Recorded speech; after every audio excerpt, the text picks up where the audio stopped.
Setelah mengalami reinkarnasi dari tubuhnya yang lemah kemudian menjadi kontraktor dewa terkuat, Jin Runkandel yang sekarang berada di Garden of Sword terus melalui perjalanan barunya untuk hidup sebagai orang terkuat dalam keluarga Runkandel.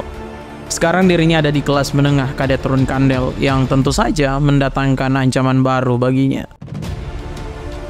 Di hari pertama kelas menengah, Jin langsung bertemu ibunya, Rosa Runkandel, di mana sang ibu ingin Jin menggunakan kamar kakak keduanya, Joshua Runkandel.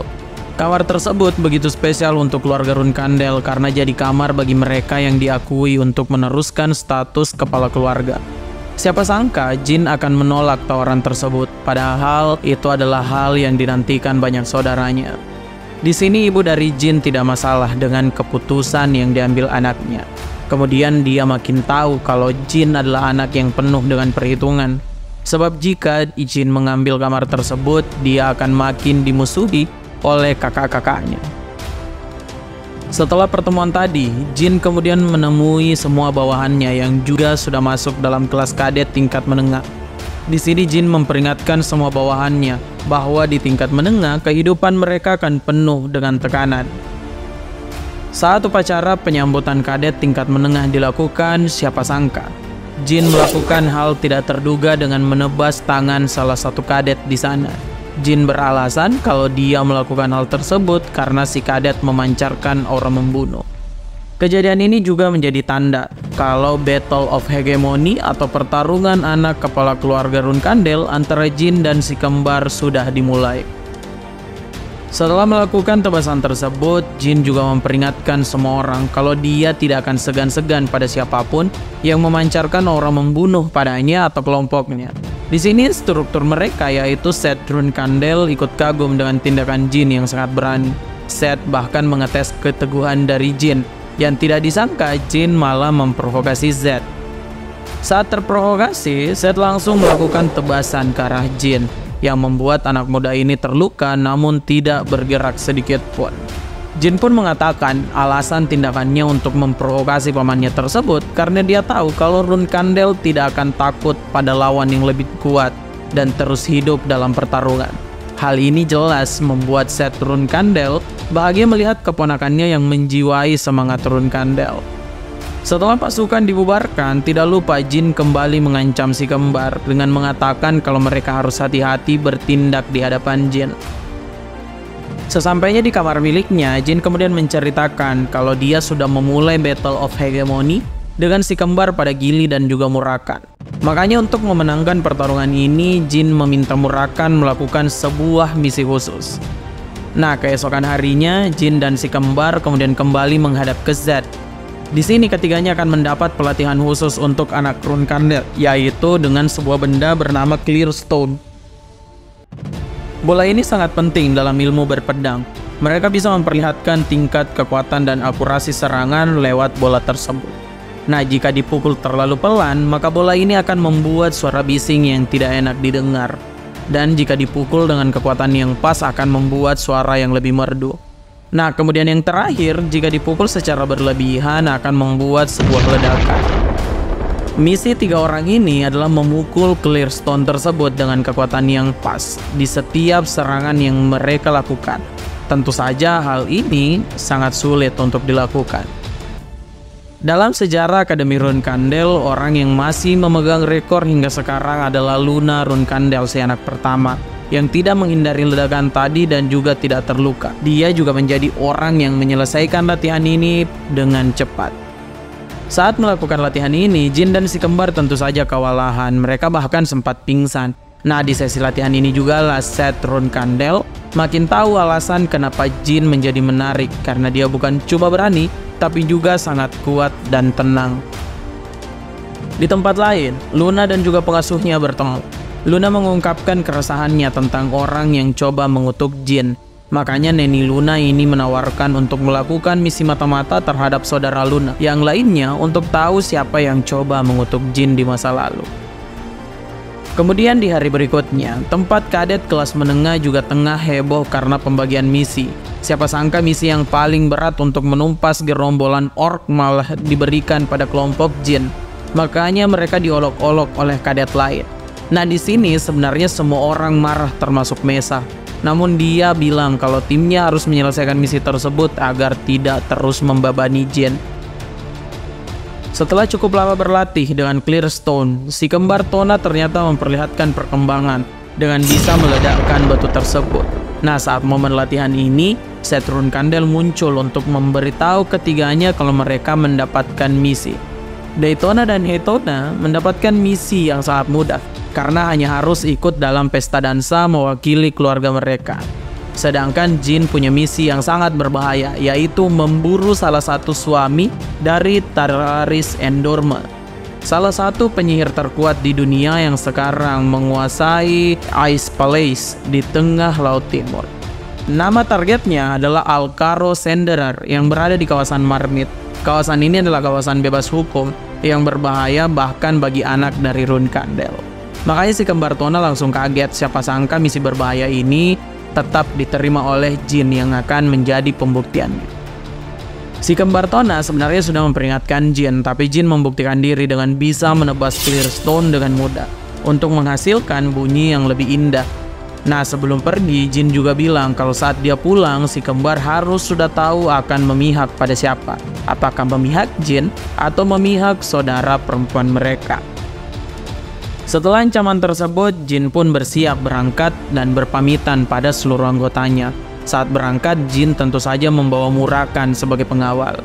Nah, sesampainya di Marmit, tanah ini memang tanpa hukum dengan melihat kekacauan yang terjadi di sebuah bar. Saking tidak adanya hukum di sini, Jin yang mengakhiri hidup seorang pria sombong di sana malah berakhir disoraki oleh semua orang.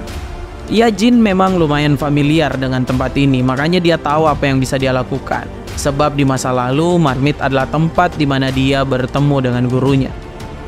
Sebab sudah tiba di Marmit, selain menjalankan misi, Jin juga menanyakan satu orang pada pemilik bar, yaitu perempuan bernama Hister. Hister inilah yang jadi guru Jin di masa lalu, makanya di kehidupan ini Jin ingin membalas budi. Setelah seharian sampai dan mencari informasi, akhirnya Jin menuju ke sebuah penginapan elit di Marmit. Siapa sangka baru masuk dalam penginapan, target dari Jin yaitu Alcaro sudah ada di sana bersama pengawal dari Ice Palace. Siapa sangka kalau pria ini cuma tuan tanah cengeng yang diberi pengawal. Saking lemahnya, Alcaro ini dihajar sampai pingsan oleh pengawalnya sendiri. Nah, melihat hal ini, Jin tahu kalau Alvaro memang lemah, tapi tentu saja sulit melewati kedua pengawalnya. Makanya Jin keluar dengan sebuah ide yang membuatnya tersenyum. Di keesokan harinya, di hari yang cerah, Marmit juga kedatangan orang baru dari Ice Palace. Namun baru sampai, mereka langsung disambut dengan sebuah petir besar yang menyambar di penginapan, padahal hari itu adalah siang bolong. Petir yang menyambar tadi tidak lain dan tidak bukan datang dari Jin. Dia menggunakan kekuatan sihir dan juga spirit yang dia miliki untuk memanggil petir. Nah, karena kekuatannya tidak terkendali, makanya petir ini menggila di luar penginapan hingga membuat Syria Endorma, yang tidak lain dan tidak bukan adalah anak dari Talaris, pemimpin dari Ice Palace, sampai terkaget-kaget. Nah, Syria ini punya karakter perhatian pada pengikut Ice Palace, makanya dia bergegas menuju ke penginapan. Namun sekali lagi sebuah petir datang dan menghancurkan seisi penginapan. Setelah sambaran petir ini selesai, Jin yang masih kelelahan ditemukan oleh Syria. Tentu saja Syria tidak curiga pada Jin karena Syria juga punya sifat narsis dan merasa lebih kuat dari semua orang seumuran darinya. Setelah semua kekacauan yang terjadi ini, siapa sangka Syria ternyata punya misi untuk mengambil alih penginapan di Marmit tadi. Sebab disangka hanya bocah ngawur, Syria ini sempat diprotes oleh beberapa warga di sana. Namun dengan mudah Syria melepas kepala mereka. Setelah itu Syria yang membuat semua orang ketakutan pun langsung mendapat hak atas tanah penginapan yang baru saja hancur tadi. Saat semua selesai, Syria kembali lagi pada Jin dan bahkan sempat mengobati si pemain utama tersebut. Nah, setelah Syria pergi, Jin pun tidak merasakan ancaman lagi dan misinya membunuh Alcaro pun selesai. Setelah kejadian yang dialami Jin, sekarang giliran kelompok Jin yang tengah mendapatkan misi pembasmian orc. Misi ini tampak selesai dengan mudah karena orc yang biasanya bergerak dalam kelompok malah bergerak sendirian. Nah, ternyata hal ini menjadi gampang untuk kelompok Jin karena di sana ada Murakan. Murakanlah yang mengancam semua orc agar berhenti bergerak secara kelompok atau harus mengalami siksaan dari Murakan. Ya tentu saja para orc ini akan melakukan kata Murakan karena lebih baik mereka kesepian ketimbang dilahap naga. Saat malam datang, Murakan masih melakukan tugasnya untuk melihat semua bocah dari kelompok jin.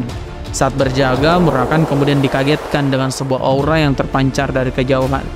Tentu hal itu adalah bahaya yang menakutkan, makanya Murakan memasang penghalang untuk melindungi para bocah tersebut. Satu-satunya yang sadar dengan penghalang yang dipasang Murakan adalah Belop. Nah, setelah memasang penghalang, Murakan pun terbang menuju pancaran aura yang dia rasakan. Murakan kemudian melihat Giant Cemetery, yang merupakan sebuah raksasa batu yang setidaknya berumur 2000 tahun. Nah, karena tahu hal ini berbahaya untuk kelompok jin, makanya Murakan menghancurkan Giant Cemetery dengan satu semburan naga. Setelah mengalahkan sumber masalah, Murakan datang memeriksa Giant Cemetery tersebut dan langsung tahu kalau ini adalah ulah dari keluarga Sipfel. Dari sini Murakan langsung tahu kalau tidak lama lagi jin pasti akan menghadapi keluarga Sipfel dalam perjalanannya menjadi kepala keluarga. Di tempat lain, dalang dari kehadiran Giant Cemetery ini muncul, yaitu Buford Gaston dan juga Visukel Yvliano. Buford Gaston ini adalah seorang transformer yang pernah berusaha menculik jin saat kecil, dan Visuker Yvliano adalah wakil ketua dari grup revolusi Kinselo yang kelompoknya pernah diratakan oleh jin karena menculik Mesa. Di sini kita tahu kalau keduanya ternyata terafiliasi dengan Sipfel dan akan melaporkan tentang Giant Cemetery yang dikalahkan oleh seekor naga.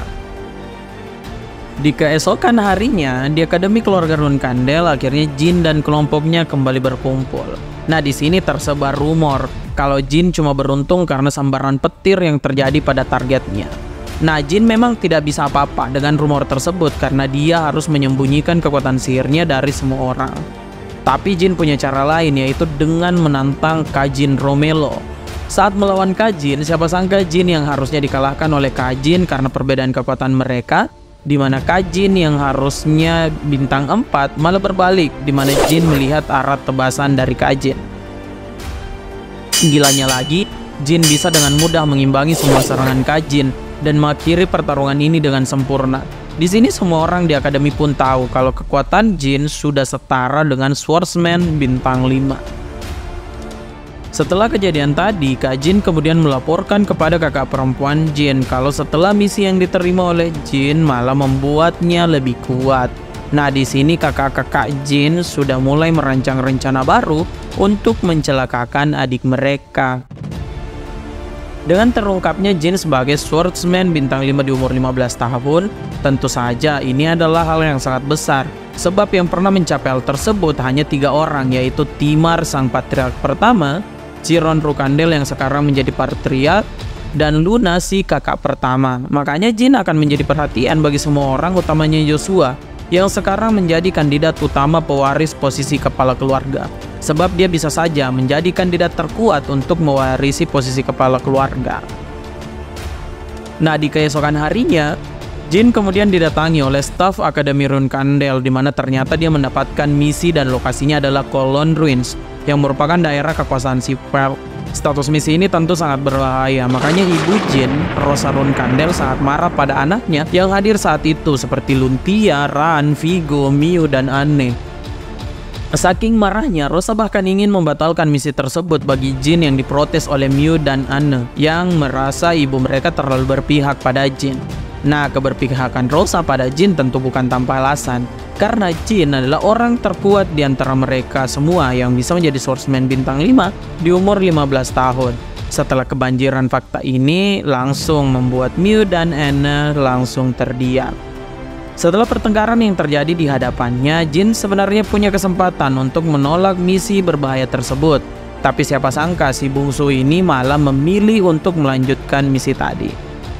Setelah menerima misi berbahaya ini, Jin cuma menginginkan satu hal, yaitu mengambil pedang dari saudaranya, yang tentu saja menjadi identitas bagi para Run Kandel yang identik dengan pedang. Karena Jin sepakat, esok hari misi ini pun dimulai, di mana Kak Jin ikut dalam kelompok Jin yang tentu saja merupakan suruhan dari Miu dan Anne. Misi kali ini terletak di reruntuhan kolon, di mana mereka harus mengambil sebuah artefak milik Sipvel yang di sana.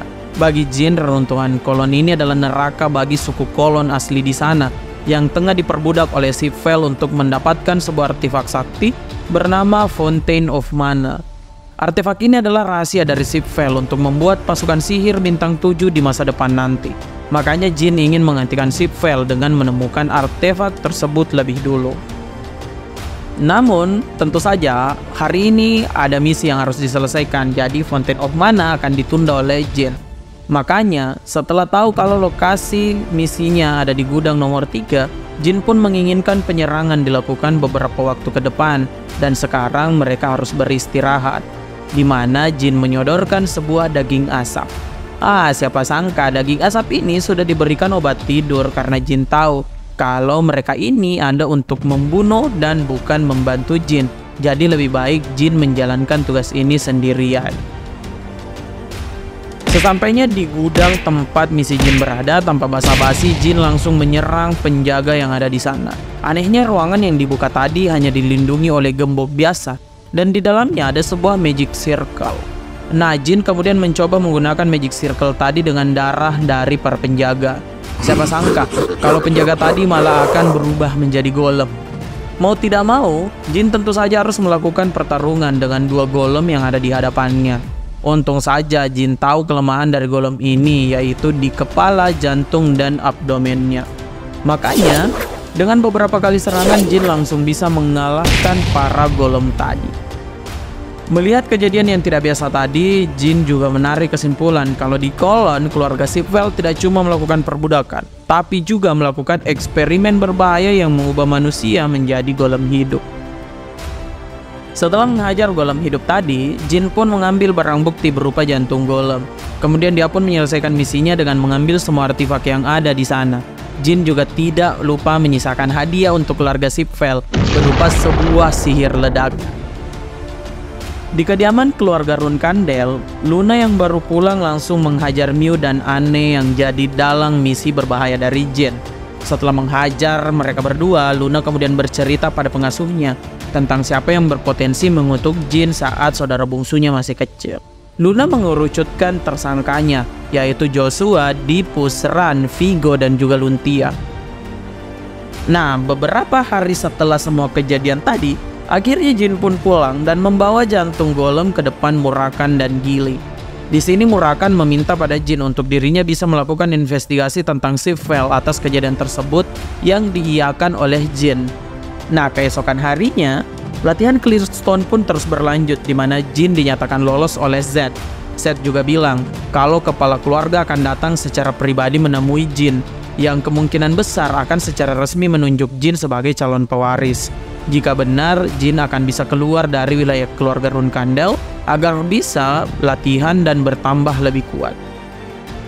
Beberapa hari kemudian, rombongan dari Patriark pun datang ke Garden of Sword. Kedatangan mereka ini untuk membuat pesta perjamuan tentang Jin yang secara resmi masuk ke dalam pertarungan calon pewaris. Saat Chiron dan Jin bertemu, Chiron kemudian menceritakan pada Jin kalau keluarga mereka berada di tepi jurang persaingan melawan keluarga Sipvel. Sebab sekarang Runkandel hanya digendong oleh satu orang, yaitu Chiron yang dikenal sebagai Genesis Knight. Cerita ini tentu saja ditujukan pada Jin yang jadi calon patriark di masa depan, di mana Chiron banyak berharap pada Jin bisa mengubah jalannya dunia melawan keluarga Sipvel. Nah, setelah berbincang, siapa sangka kalau pesta perjamuan ini akan didatangi oleh tamu tak diundang, yaitu keluarga Sipvel. Sebagai patriark, tentu saja Chiron punya cara untuk menangani para Sipvel. Dia hanya mengizinkan keluarga utama masuk dan pengawalnya menunggu di luar agar tidak membuat kekacauan. Nah, setelah itu Jin pun diperkenalkan pada semua orang sebagai calon patriark dari keluarga Runkandel. Makanya pesta perjamuan ini juga membuat Jin menjadi bintang dan harus berbasa-basi dengan semua orang. Nah, melihat Jin melihat banyak tatapan ancaman, Luna kemudian mendekati Jin agar semua bisa menghormati adik bungsunya karena mereka tentu saja takut pada kekuatan Luna. Di kejauhan, kedekatan Jin dan Luna membuat Buford yang ternyata hadir malah jadi stres karena dia fans berat Luna. Dua tamu ini ternyata datang bersama adik Visukel, yaitu Margiela Yvliano. Di perjamuan ini, Jin juga bertemu dengan orang yang tidak asing, yaitu Syria Endorma dari Ice Palace. Tentu saja Syria tetap ingat tentang Jin yang di marmit dan berpura-pura sakit saat serangan di penginapan. Di sini Syria bersikeras kalau Jin merupakan dalang petir di marmit. Nah, karena Jin tidak mau mengaku, makanya Syria mengajak Jin untuk berduel. Syarat duelnya gampang, kalau Syria menang, Jin harus menceritakan semua yang terjadi di marmit, dan saat Jin menang, Syria tidak boleh menyinggung apapun tentang marmit lagi. Saat pertarungan dimulai, keduanya masih tampak seimbang, namun lambat laun, Jin yang sudah mencapai Swordmaster bintang 5 mulai tidak merasakan serangan pedang Syria. Nah, disinilah Syria mulai serius dengan menggunakan sihir es milik keluarganya. Namun saat Jin mulai serius, pedang Jin langsung ada di hadapan Syria, yang membuat pewaris Ice Palace ini harus menghindar. Setelah mendapat serangan dari Jin, untuk pertama kalinya Syria menjadi shock karena sebelumnya dia tidak pernah menghindar dari serangan apapun. Nah, karena Jin sudah menang, makanya Syria menganggap kalau mereka tidak pernah bertemu di marmit dan pergi dari arena pertarungan. Setelah semua kejadian ini, hari perjamuan berikutnya pun tiba. Jin masih galau dengan artefak Fountain of Mana di reruntuhan kolon. Jin mau secepatnya datang ke sana bersama Murakan. Di tengah pikirannya yang sibuk, Jin malah mendapati Murakan keluar dari persembunyian dan bermain dengan Syria. Nah, belum sempat memarahi Murakan, Jin kembali sibuk dengan adanya Ferradin Sipvel, sang penerus utama klan sihir tersebut.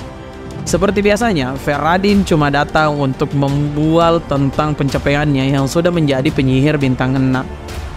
Saat berbincang, Jin kemudian merasakan kehadiran Buford Gaston. Siapa sangka dengan percaya diri si Transformer ini memberikan Jin buku cinta untuk Luna. Tentu saja Jin makin geram dengan si Gaston dan membawanya masuk ke dalam arena untuk berduel. Pertarungan ini tentu menarik perhatian semua orang termasuk Visukel dan adiknya. Nah, di arena Jin tanpa ampun menghajar Buford Gaston. Bahkan saat Buford melawan balik, dia malah dihajar tanpa ampun oleh Jin. Melihat rekannya dibantai, adik Visukel kemudian menyuruh Visukel masuk ke arena untuk memberi pelajaran pada Jin.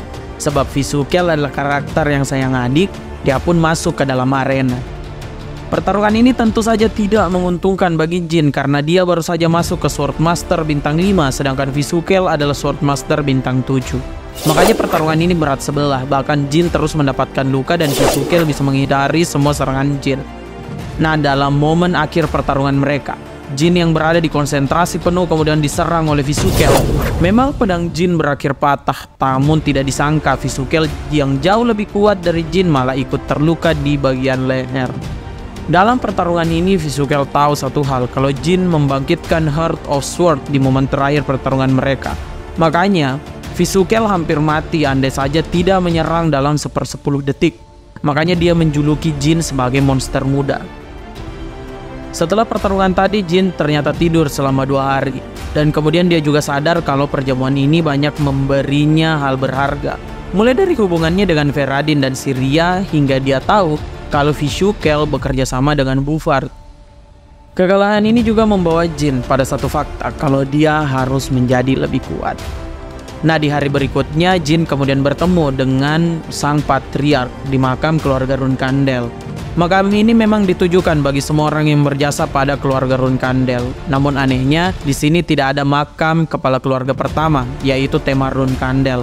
Hal ini disebabkan oleh perjanjian dengan Sipvel yang membuat keluarga Runkandel tidak boleh memiliki kekuatan sihir dan harus mengucilkan semua pengguna sihir di keluarganya termasuk Temar yang punya kekuatan mirip dengan Jin. Nah, perjanjian itu jugalah yang membuat dewa dari keluarga Sipvel punya hak untuk membuat tubuh keluarga Runkandel tidak bisa diisi dengan mana. Menurut Chiron, perjanjian dengan Sipvel tersebut adalah aib karena sejak perjanjian itu tidak ada lagi keluarga Runkandel yang berhubungan dengan Solderet yang sekarang menjadikan Jin sebagai kontraktor. Makanya Chiron banyak berharap pada Jin dan memberikan anak bungsunya 5 tahun waktu berkelana untuk mencari kekuatan. Setelah pertemuan dengan Patriark, akhirnya Jin keluar dan bertemu bersama Gili dan juga Murakan yang akan jadi teman perjalanannya. Disinilah langkah selanjutnya dari Jin Runkandel untuk mencari jalan sebagai orang terkuat di dunia yang melampaui keluarga Runkandel dan juga keluarga Sipvel. Nah, itu tadi video part 2 dari Swordmaster Yonggesan yang banyak ditunggu orang. Semoga kamu semua terhibur dan sampai jumpa di video berikutnya.